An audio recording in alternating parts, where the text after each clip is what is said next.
রিজিকে ভাগ বসায় না, কেউ না। আমরা অনেকে মনে করি যে আমি ওকে দিলাম, ওকে খাওয়াইলাম, আমি বোধহয় খাওয়াইলাম। না, সে আপনারটা খায় নাই, সে তার রিজিকই খেয়েছে। আমাদের ঘরে আমাদের বন্ধু বান্ধব আসে অনেক সময়, আমাদের ঘরে অনেক সময় অতিথি আসে, তাদেরকে আমরা আপ্যায়ন করি, তাদেরকে খাওয়াই। আসলে সে আমারটা খায় না, সে কারটা খায়? তার নিজেরটাই খায়। আপনি কি ভেবেছেন আপনার নামাজ দিয়ে আপনি জান্নাতে যাবেন? তাহাজ্জুদ গুজার, সেজদা দিতে দিতে কপালে দাগ ফেলেছেন, এটা আপনারা জান্নাতে নেবে না।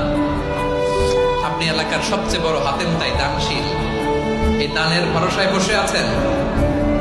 কশিন কালো না, আমাদের নামাজ, আমাদের রোজা, আমাদের ইবাদত, এগুলোকে মিজানের পাল্লায় উঠালে কোনো ওজনই হবে না।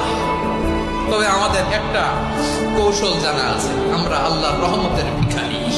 আপনি আমার ধৈর্য বাড়ায় দেন, ওয়াজআলনি শাকুরা, আপনি আমার শুকর গুজার বানান। ওয়াজআলনি ফি আইনি সাগীরা, আল্লাহ আমার চোখে আপনি আমারে ছোট বানান। ওয়া ফি আইয়ুনিন নাসি কাবীর, আল্লাহ মানুষের চোখে আপনি আমারে বড় বানান। কি মানুষ ছিল, নিজের চোখে নিজে ছোট থাকতে চাই। আমরা নিজের চোখে নিজের বড় মনে করি, এরকম ডাকাইত আছে না নাই? নিজেরাই নিজে মনে করে কত বড় সাহেব, লাট সাহেব। মান তাওয়াদা তারাফা, এটা হচ্ছে সুন্নাতুল্লাহি ফিল আরদ। মান তাওয়াদা তারাফা, যে নিচে নেমে থাকতে চায় আল্লাহ ওরা টেনে উপরে উঠায়, আর যে খালি উঠতে চায়, হিংসা করে অহংকার করে উপরে ঠেলতে চায়, ওরা নিচে নামায় দেয় কে? সালাতে দোয়া কবুল হয়। সালাতে দোয়া কবুলের তিন জায়গা। একটা হচ্ছে তাকবীরে তাহরিমার পরে আমরা সানা পড়ি না, আমরা তো একটা পড়ি। আল্লাহর হাবিব সুন্নাহ এবং নফল নামাজে আরো পড়তেন সানা, ওই দোয়া কবুল।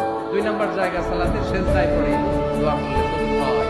আকরাবু মা ইয়াকুনুল আবদু মিন রাব্বিহি ওয়া হুয়া সাজিদ ফাকসিরু ফীহি দুআ।